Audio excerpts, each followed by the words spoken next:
Preston Smiles. Welcome, my man. Great to have you here. Blessings and blessings, my brother. It's great to be had, and really cool to find a fellow epic human who's doing the work. Yeah, likewise, man. I really felt that way when I came across your stuff. I want to just jump into it. You got a book coming out called Spiritual Millionaire, and man, I can just hear the ruffles or the feathers ruffling. People hearing the title of a book like that. I love it.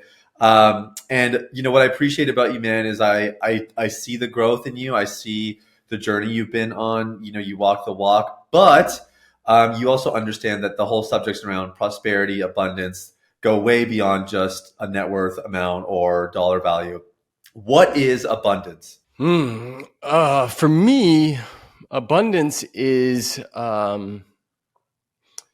it's about like knowing and experiencing more than enough in such a way that somebody can meet seemingly limited circumstances with unlimited consciousness. And said differently, it's about being like internally rich with or without money. Hmm. See, I think that's a like mega concept, and Mm. especially what you just said, like detaching people's conditions, what they see with their own two eyes, Yes. versus that inner reality where that's where all the expansion starts, right? Before it starts to happen in your actual real life. Can you just talk about that a little bit more? How do we separate those?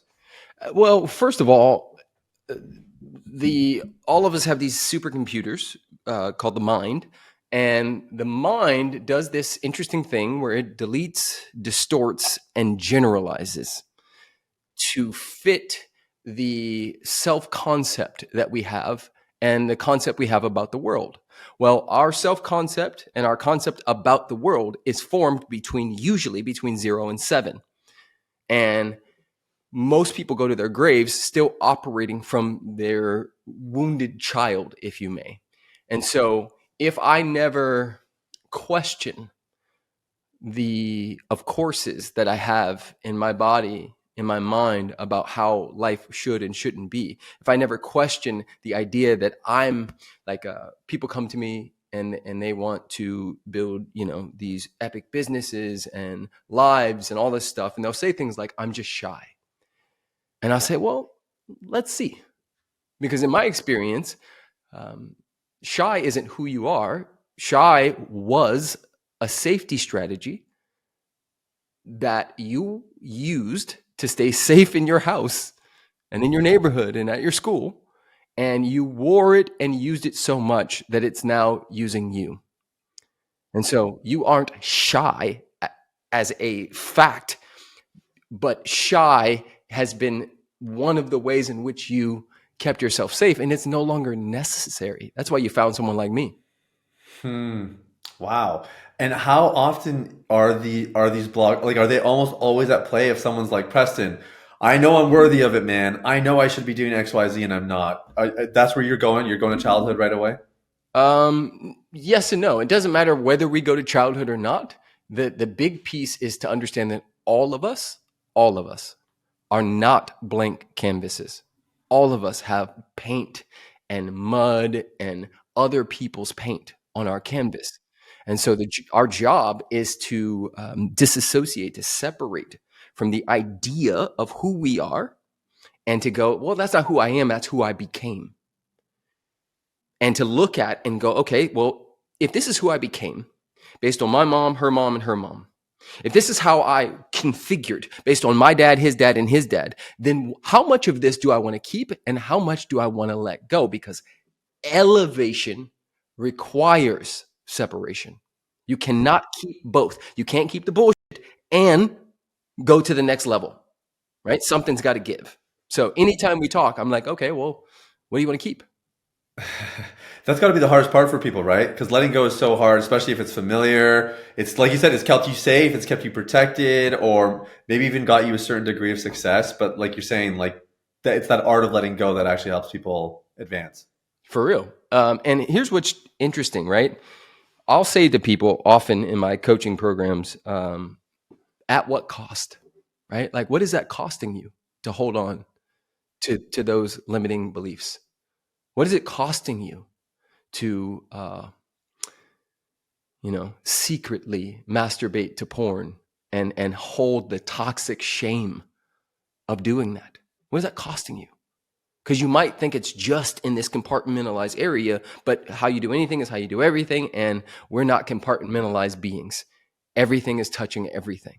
And so it can be challenging, but I find that if somebody's listening to a podcast like this, working with someone like you, or they found their way into my space, it's because they're tired.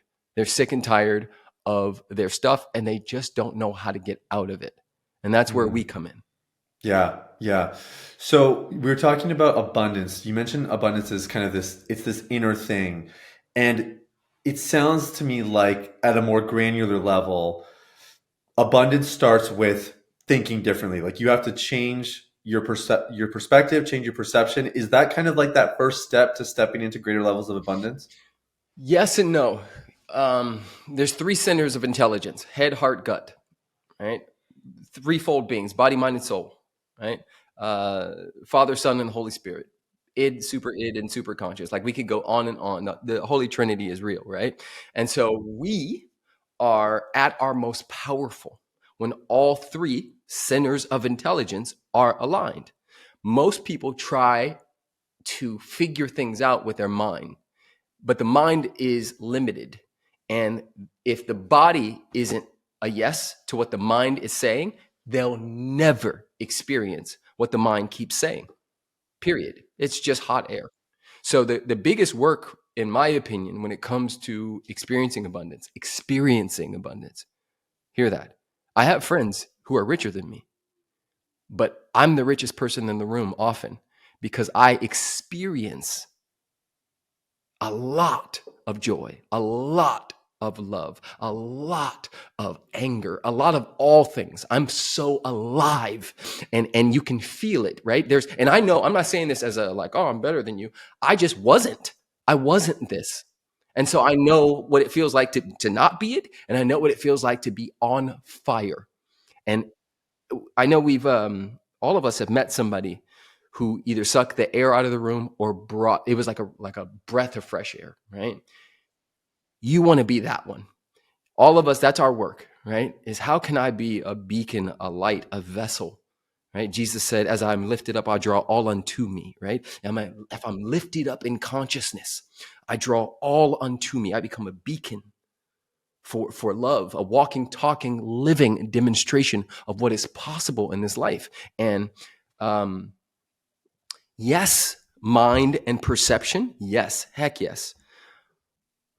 But sometimes when I work with people around this subject, we'll just go straight to the body because, and I'll give you I guess it's a metaphor, an analogy.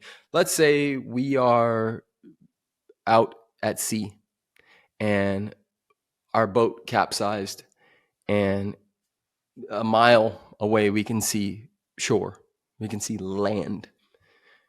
Well, I can philosophize to the cows come home about all the things I want to create and step into, but my body is going through a particular thing. And so the first thing that I have to do is get my body safe so that the mind can do what it needs to do. So swimming back is more important than me trying to figure out my perception, right? Swimming back is a version of being regulated. Most humans are in hypervigilance, hyper or hypo. So hypo, sad, depressed. Right. Don't care. Yeah. Apathetic. Hyper, right? Angry, bracing, hypervigilant, scared, all these things. That's like 90% of the people we know. And I know because I was that. And so the game is to get the nervous system regulated so that when we are on land, now I'm on land, I can breathe. Now I can go into a different, to my prefrontal cortex and go into creative zones and spaces and places that I would not have been able to go if I was trying to do that while I'm doggy paddling. Man, it's such a big deal, man. Like, I think we are maybe the most dysregulated generation of all time. and you're seeing this inability for people to step into the liminal spaces, flow state, like really like what is our optimal maximal self. It's something I've really been focusing on the last 6 to 12 months, is like trying to just trying to get more comfortable in my body, trying to stabilize the nervous system, all of that. So I'm hearing you loud and clear. I want to ask, because your book is called Spiritual Millionaire, why is that controversial? Like why why in the spiritual arenas is poverty an easier concept to kind of latch onto and celebrate than wealth and abundance?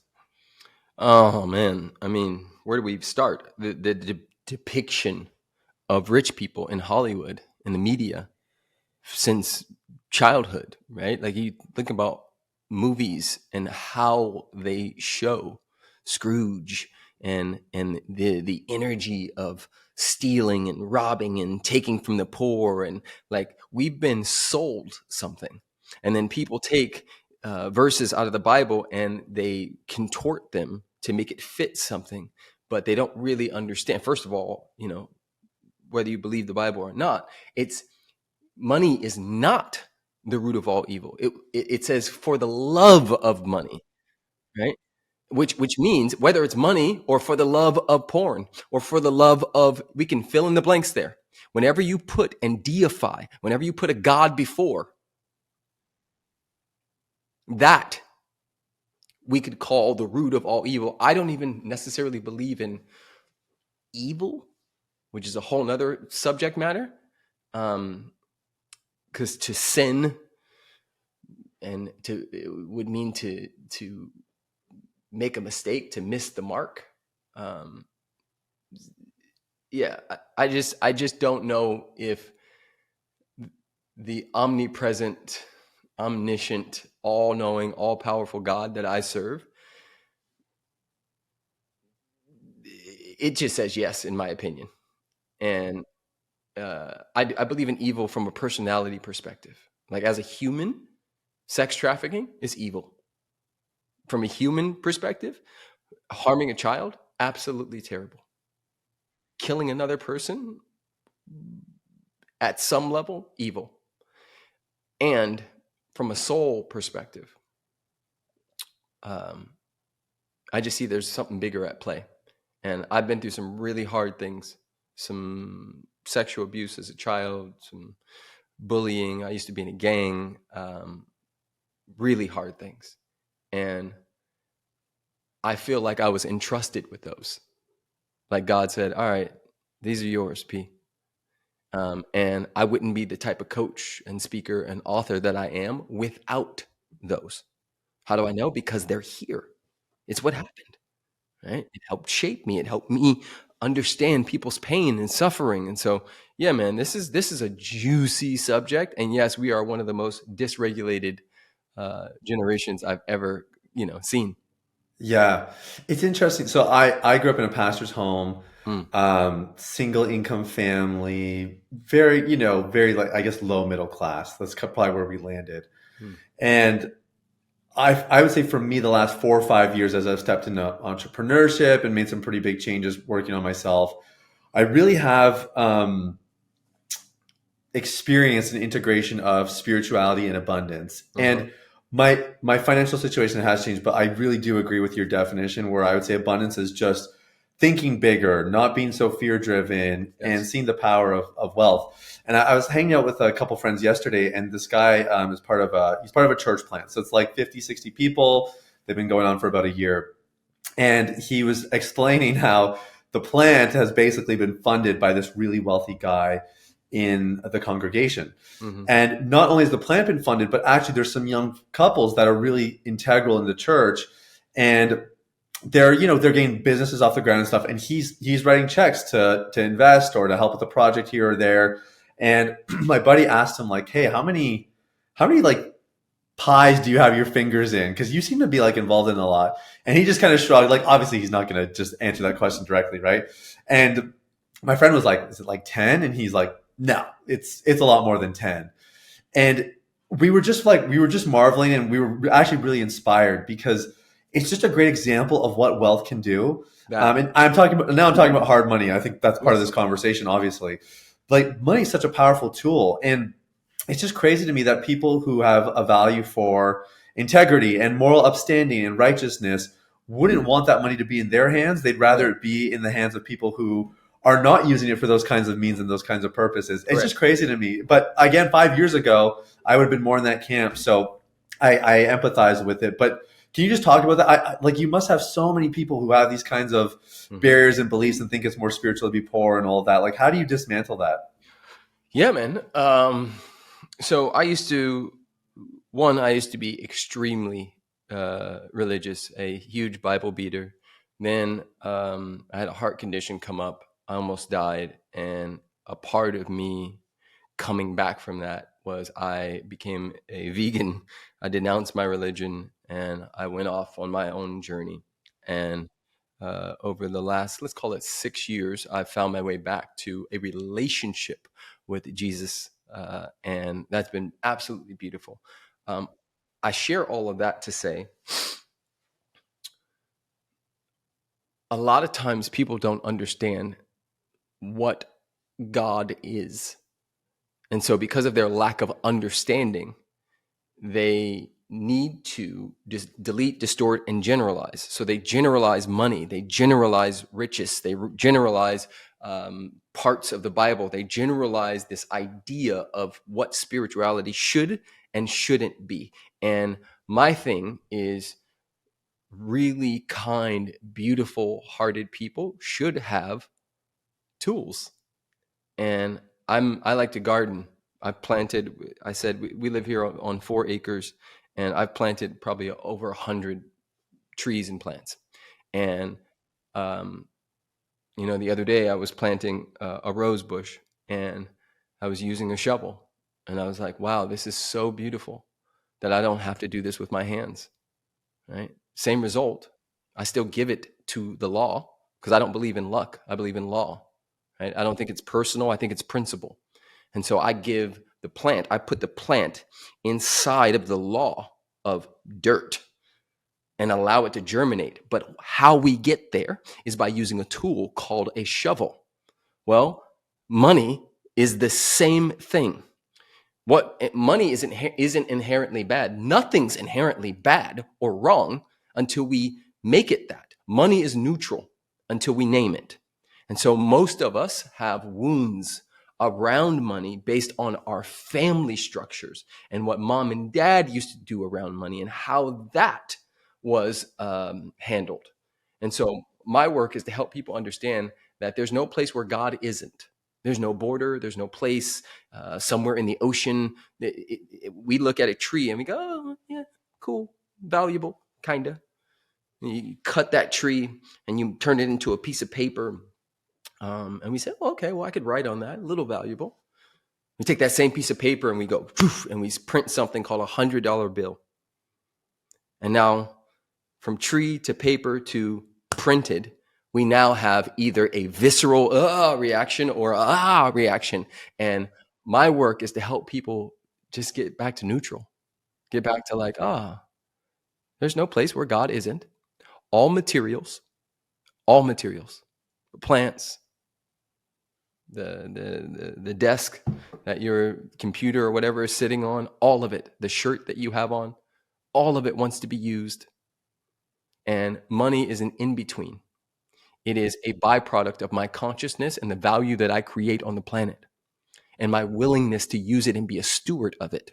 All of us are stewards of something, right? This house, which is epic, was built in 2005. They didn't know they were building it for me too. Whoever built it, right? They built it for themselves, but they built it for me too. I will steward this land. The lizards, when I walk out, I name them all, right? There's Leroy, there's Craig, there's Jesse, right? I talk to the lizards. I know the butterflies. We're all stewarding the land together. So my job is not just to steward the land or steward this shirt or steward the G-Wagon that I have, but I will also steward the money and all of it. Every single bit of it is a gift. And my job is not to just pray when I need something. My job is to ceaselessly pray with my way of being. Right? Not to pray for, but to pray from, affirmations, connected and directed, right? One of the most spiritual things we could do is say yes to money. Why? Because the people, I have rich friends and I have some semi-poor friends. And my rich friends are always looking for ways to bless people. My poor friends are always stressed out about money. So they don't have space for creativity. They don't have space for innovation. They don't have space for being with their children in a really powerful way because they're hustling around money. And there are inner laws and outer laws of success. In my book, in Spiritual Millionaire, I'm teaching people both. I'm teaching people the law of the ant and the elephant, helping them understand that in the eyes of God, an ant and an elephant are exactly the same, but most of us are constantly chasing elephant moments. We're looking for the big mountaintop moment, the Instagram moment. But as you, because you can't have what you want, but you may experience what you have. And so if what I'm having is in a deep appreciation for the ant moments, those the way the coffee tastes in the morning, the smile on my children's face, that moment where I'm tickling them and they fart. If I'm appreciating and savoring the peach that I bite into, the ant moments, then I actually set myself up for more elephant moments. And so in my book, I'm breaking all of this down. I know I just went all over the place, bro, but like this is one of those subjects that I just absolutely love. To me, it's one of the most important. Yeah. No, it was beautiful, man. If everybody gets this right, let's say they read your book, they just apply it perfectly. Does everybody become a millionaire? In consciousness, yes, right. If they apply it, absolutely. When it comes to actual dollars, maybe if that's what they actually genuinely desire. Here's the thing: I've been poor and I've been rich, and oftentimes people are like, "I just want $1 million business," but do you? Do you want to run that? Or is it because I remember making $600,000 a year, keeping 400,000. I only had 2 employees and I surfed every day and just had fun. Would you take that? Be able to travel anywhere? Because I know people right now who make like at that time when I was making 600,000, keeping 400. I had friends that were making 2 million and keeping 200,000. So who was richer? Who was richer? Right. Right? Yeah. So again, it's this stupid arbitrary number that we use. But what you're looking for is what is the lifestyle? Most of us are living from default, not design. And so the game is to design a life. The game is to look and go, well, what do I really want in this life? If we're all marching towards death every minute, every second, every moment, every month, we are one iota closer to that moment where the lights go out. What do I want to do? What do I want to say at the end? My man, in 2015, I've had plenty of moments where I've become a spiritual millionaire, but in 2015, I heard a voice when I was sitting at a cafe with a friend, an inner voice, which I believe we all have. That voice said, get up and go buy some boots on the other side of town. Now, this same voice led me to meet my wife when I was on a blind date. This same voice saved my life when I was 15, and it told me not to go. And my friends all went and they all got shot. And my best friend was shot in the head and died. So I've heard this voice, right? Sometimes really loud, sometimes just faint in the background. But the voice in 2015 popped back up and it said, go get some boots right now. And I was like, I just sat down. I'm with a friend. And the voice said, get up and go now. And I literally looked at him and I said, bro, I'm so sorry. I have to go. And he was like, what? We just ordered. Like, what? And I was like, something's telling me I need to do something. I got to go. I'm supposed to go to Barney's on the other side of town. And he's like, okay. And he's almost kind of mad at me. But my job is to be obedient, right? To really listen with the eye behind the eye. So I listen and I go run to get a train. This is 2015. This is Mother's Day. The day before Mother's Day in New York City. You can find this. There's articles about it. This is about to get crazy for a moment. So I say yes to that voice because it saved me. It led me to my wife, many other things. I go run to get on the train. As I'm going down the steps to go get on the train, my train is going by. It says, next train, 15 minutes. So I'm sitting there and I'm talking. God, what are you doing? What's going on? Why am I doing this? Yes, I do want boots. I said I wanted boots yesterday, but like I could have just stayed with my friend. Like I'm reasoning with the voice, right? And it's like, be still. We got this. And I'm kind of like, oh, okay, whatever. All right. So headphones in, train comes, I get off, I come up the subway thing, I go the wrong direction. Now I'm getting frustrated. Okay, wrong direction, cool, awesome. This is stupid, but okay, I'm still gonna go. So I go the right direction. I get to, I think it's a Barney's or something like that. I open the door, I walk in, I say, hey, where's the men's shoe section? And they say, oh, it's the third floor. So I go up the escalator and I get to the third floor. I see the shoes and the boots. I walk over and the voice says, go back downstairs right now. And I'm like, you got to be kidding me. You have got to be kidding me. So I go back downstairs. I get to the front door. I push it open. As my hand is on the door, I hear, skirt, no. In that moment, a woman goes flying in the air. I see her. My hand's on the door. I see her flying. She lands on her head. Her brains splatter out the back. This is New York City. Again, there's articles. You guys can look this up. As she hit the ground, her pearls broke and they started rolling across the street. This is all like slow motion at this point. I instantly knew why I was there. Instantly.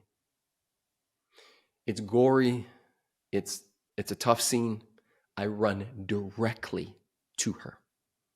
As I'm running to her, a doctor from this side, a nurse from this side. We're all running at the same time. Doctor, nurse, me. We're all running. We get there. They go straight to her. They say, ma'am, ma'am, and they start to touch her pulse. When they do like this, blood. She gurgles more blood up. I catch it. I know why I'm here. God, I know what you're doing. I go down to her feet. I go into an altered state and I start to speak to her. Ma'am, if this is the time, if we are going to go, I'm going with you. I'm right here. You're not alone. If you're going to be here, if you're going to stay, I'm right here. You're not alone. Now I can hear, it's like muffled. It's like I have like Beats by Dre's on because I can hear paramedics and stuff happening, but I can't actually hear it fully because I'm in communion with her. And her body's shaking and she's fighting for life, fighting. And there's a moment where in this altered state, my eyes are closed. The voice says, open your eyes. I open my eyes, I look up. She goes like this. Gone. That woman's name was Amelia Sturrental. You can look this up. Just type in Amelia Sturrental, 2015 New York City taxi accident. Now, I see her take her last breath. Now I'm going to pause here and say, in that moment, I became a spiritual millionaire because I understood exactly, a visceral understanding of what we're here to do, right? And how important that next breath is. Now, here's where the story gets a little crazier. The police come in, they rope us. So we're inside of yellow tape. I see her take her last breath. They're still talking to her. They're still trying to put her on a gurney thing. I know it's over. I felt it in my body, right? I look up and there's a taxi driver crying. And the voice says, you know. So I get up off my knees. I go straight to him. Pakistani man.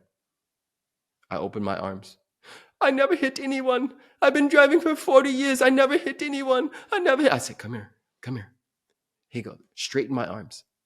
This man is crying on the New York street in my arms while the police are trying and the paramedics are getting her onto the into the car.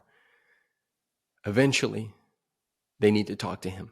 So I let him go and I step out of the police tape and I go back.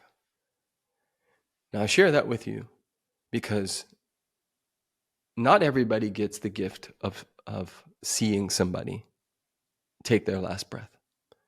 And for me, it was a confirmation.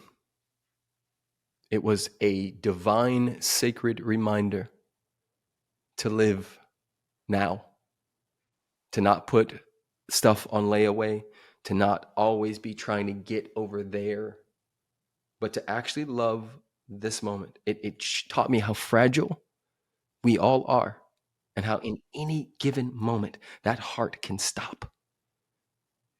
So on that day in New York City, I became a spiritual millionaire. Wow. Wow. Man. Did you know in that moment that's what was happening? Or is this retrospective? Retrospect. Okay. As the days went by, I knew in that moment when she went flying across, I knew exactly why I was there. Yeah. Obviously. Yeah. Yeah. Yeah. It was No like, mistaking that. Yeah. because just to give you a little backstory, I had a heart condition come up at 25, and I basically said to God, my version of God in that moment, get me out of this and I will serve forever, no matter what. Money involved, no money involved, like Scout's honor, game on. And I got out of it. I was supposed to take medicine for the rest of my life. People in my family died from heart conditions. It completely went away. Not just went away, I became the healthiest, happiest, most full person. And everybody started asking about this, how I got in this career. I didn't say, I want to be a life coach. Literally, people were like, bro, what are you on? And how did you figure it out? And I started helping other people, whether they had money or not. And so that's a part of why I knew why I was there, because that's the role I signed up for forever. Mm. When you work with clients, are you helping them identify these moments that maybe they don't even realize, like, Mhm. bro, like that moment made you a spiritual millionaire. You didn't even realize it. Because as you're talking about that, I'm thinking, I can't help but think of my best friend when I was growing up, Chucky, who died by suicide. He was 15 years old. I was 14. I was the Thursday before March break. I mean, I could tell you the whole story, man. But that, like, I'm like, oh, I get it. That, because I did become a spiritual millionaire in that moment, and I even kind of had an inkling that it was happening. But I'll tell you, the work I do now, I have a successful coaching practice. We've helped thousands of guys around the world quit pornography, and we're making a difference in people's mental health. And as a result of that, they're making better decisions in their relationships and with God and everything. And man, I can trace that back to Chucky's passing. Like that was a real moment that marked me. But I think everybody has these moments, but I don't know that everybody says that's the moment I became a spiritual millionaire. Maybe they don't have Mhm. that perspective, right? Yeah, what happens is we get to these choice points, right? Like I lead somatic based embodiment workshops with my wife all over the world in our workshop called the Bridge Experience. And one of the exercises we do in that room is called solidarity.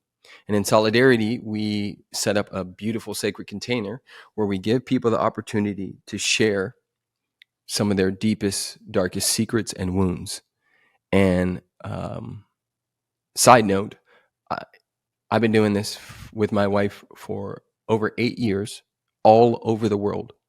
And whether it's Costa Rica, London, LA, Canada, Africa, anywhere, Australia, 80% of those rooms have experienced sexual abuse, men and women, 80%, if not more. And so what happens is when we have these traumatic events occur, they get frozen in the body. And if we don't allow them to complete themselves, it becomes dense, stuck energy. And so from a cognitive perspective, it's tombstone or stepping stone, right? We know that we can look at something and go, either that was a tombstone, that was the death of you, or that was the moment where you went, Chucky, I got you, right? Now you had enough somatic awareness to say, Chucky, I got you, and come out of that. Most people don't. Most people, that's a tombstone. Most people have something happen like that, right? I share this publicly. When I was 15, I went to a massage parlor with my friends with the idea of getting, a happy ending and not paying for it. And we got in there and I felt so guilty, so guilty, so guilty. And they brought me into this room, and this young Asian girl who was probably also 15, two young kids in there. And I instantly was like, oh my God, no, she's a child. I'm a child. Like, and she was a robot. She was a robot. She was a shell of herself. And she just walked towards me and she handed me a condom and she's like, you like, and I froze, and I did it anyway. I did it to get it over with. Now, that was 15. At 35, I was still dealing with the shame of that, the guilt of that, the heaviness of that. Because for me, that was a tombstone moment. That was a moment that got stuck in my somatic body. And the work, this is why I said the body is one of the most important pieces. Yes, body, mind, soul, but the body is one of the most important pieces, because again, I can talk about building a mansion, but if I'm doggy paddling and about to drown and die, it's more important that I get my body back online and get to safety than it is for me to dream about some external thing, right? So me clearing the shame and the guilt of having sex with that young girl while I was a kid, me clearing that is what created energetic real estate for me to have what I'm having. So again, at the spiritual millionaire part, like, bro, I was a surf instructor 11 years ago, living with my mom. I'm a multimillionaire. I have over 7 houses. I got a $200,000 car right there, a $100,000 car right there. I got all the toys and all the things, and none of those are my God. None of them, because I understand something. They are a byproduct of my consciousness and the value that I deliver on this planet. And to me, this is what we all get to do. Why not? Everybody gets to have what they want to have. The Target shirt that I have on, this is a Target shirt, right? From Target. This and the G-Wagon get treated exactly the same. It's just materials. I'm a yes to the Target shirt. I'm a yes to the G-Wagon. I'm a yes to money. I'm a yes to it all. Because all it does is amplify my love for God. My love for, and guess what? God, how God shows up in everything. So now my job is to see you as God, is to love you like God's child, right? That is the biggest work in the game, bro. So you mentioned earlier you were in gangs, sexually abused when you were young. You just sharing, some of the trauma that you went through. Now you have been incredibly successful, like a very well established coaching practice, and you just mentioned some of the accolades that have come with it. What kind of inner work did you have to do when you started making money? Mm-hmm. Because Yes. I remember, I'll tell you, I remember the first profitable quarter we had in our company, and I saw the amount, and bro, my visceral response was like, I think I'm just going to give it all away, because the weight of responsibility of actually stewarding it Yes. was like overwhelming. I didn't Yes. feel like I knew what to do, Yes. because I felt either I'm going to be selfish if I keep it for myself, or I Mm-hmm. could reinvest it back in the company, but I don't know how to do. I had all the insecurity in the world around it, and I'm still like the company continues to grow, and I continue to have new challenges in that way, and I embrace them now. I love them because I grow from them. But I'd love to hear more of your story, man. How did you work through that when you were starting to make money? Bro, this is such a big subject, right? This is a part of Spiritual Millionaire. I have this in the book, and I have it in my course, The Abundance Reset. We really work on learning how to receive, not just in the big moments, right? Because, and I'll use it like this. I work out a little bit, but if I were to go work out with, let's say, Arnold Schwarzenegger, in his prime. The likelihood of me picking up the same weights that he picks up, very low. But if I were to go with him, but pick up what I could over a 6-month period, the likelihood of me getting very strong and in shape is very high. And so what happened for me was the point and the purpose of me moving in with my mom at 33 years old was for me to use the money that I was using for an apartment and all the other stuff to invest in other people's programs. Why? Because proximity, when actually used, is power. We are social beings. Social. You were born inside, you were in a womb. I was in a womb. Then I came out of my mom to other humans. Social. Right? So we leveled each other up. As a kid, when I got good in basketball, my friends got better.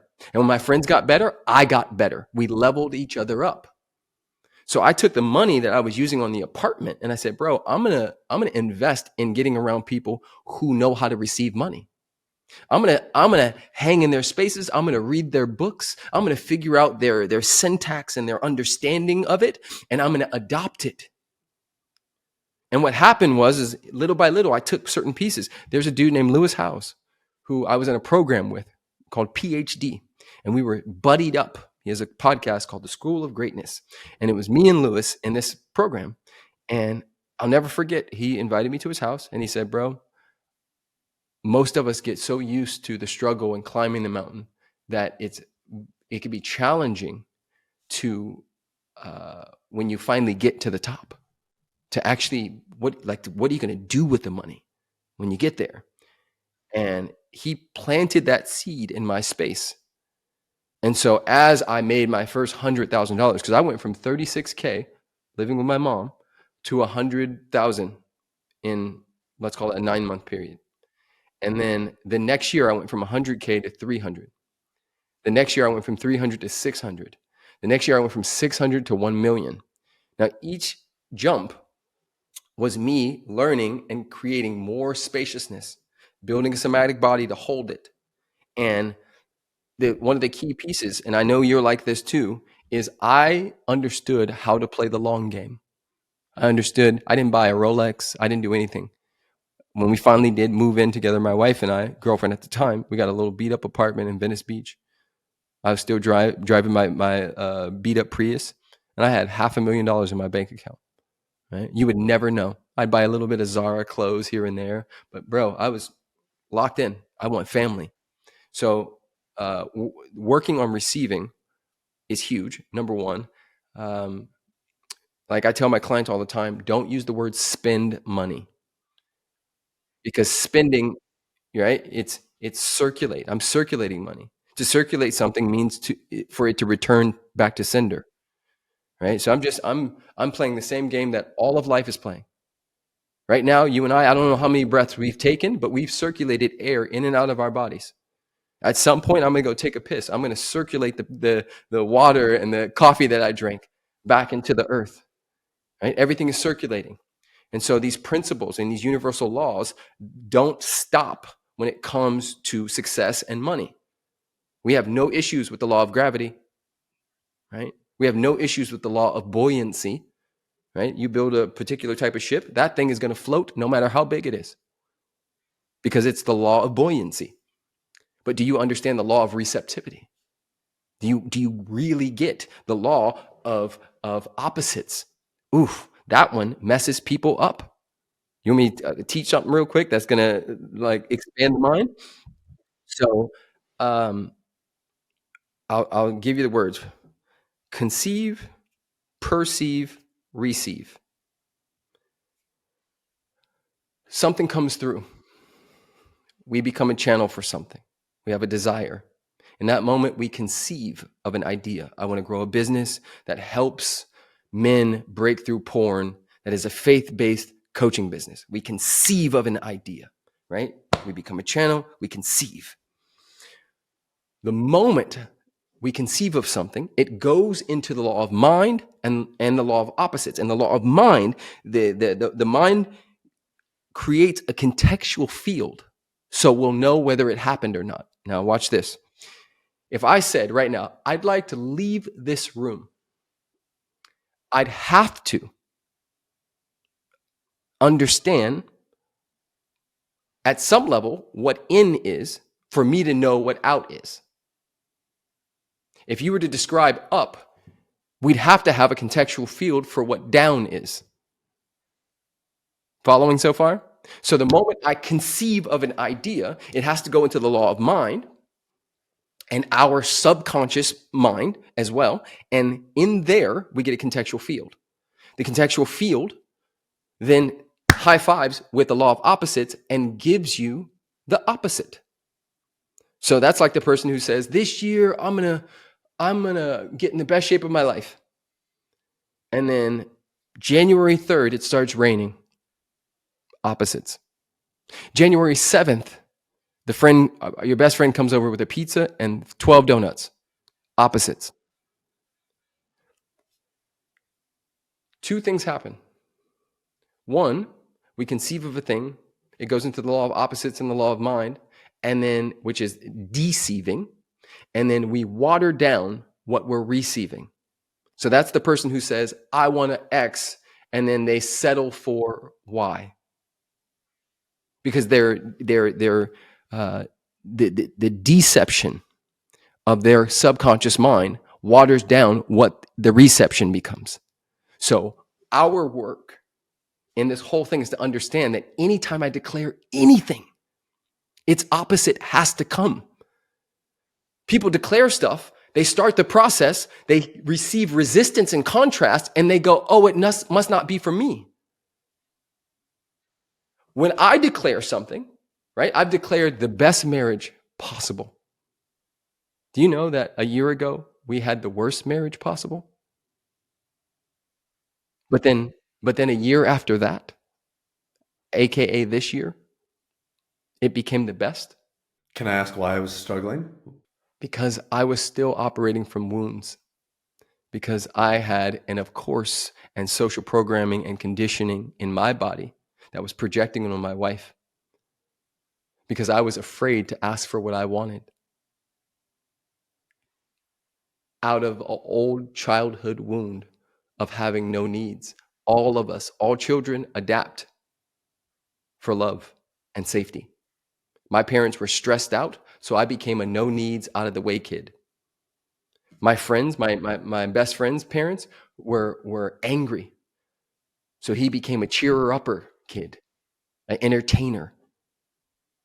My neighbor's parents, depressed, sad, right? We all adapt based on who the parents were and the environment. So my adaptation was, I'll have no needs. Okay, well, that works as a child, but then I get a girlfriend and another girlfriend and another girlfriend, and that girlfriend becomes my wife. And now in my mind, I'm going, you know I need a hug, but I'm not going to ask for it.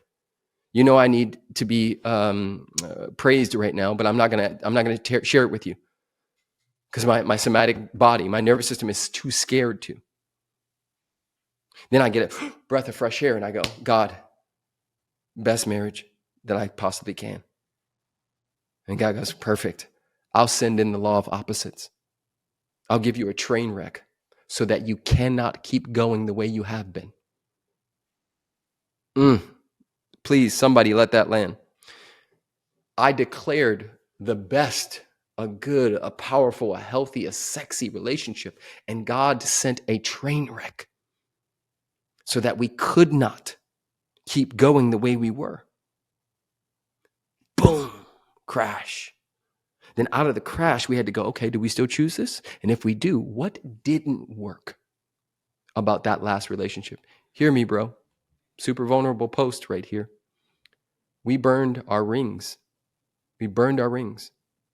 I bought a new. Burn them? Yep. Burned them. Wow. Yep. Got rid of Like that marriage. we're done with that old marriage kind of thing. Done.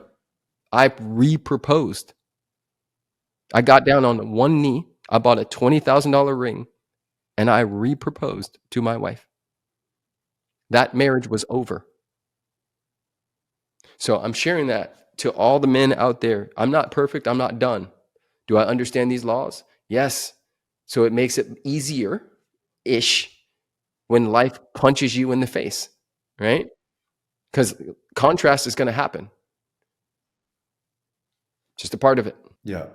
Man, I appreciate that share so much, Preston. You have no idea, because I think that, dude, you nailed it. That's it. I was actually, it was funny. It was reminding me. I've been studying this a little bit because we've been really successful helping guys quit pornography, and a lot of our clients, when they finish our program, they say, "Okay, what's next? Like, I'm free. I have a new life. Help me build something now." And so we're working on a second program.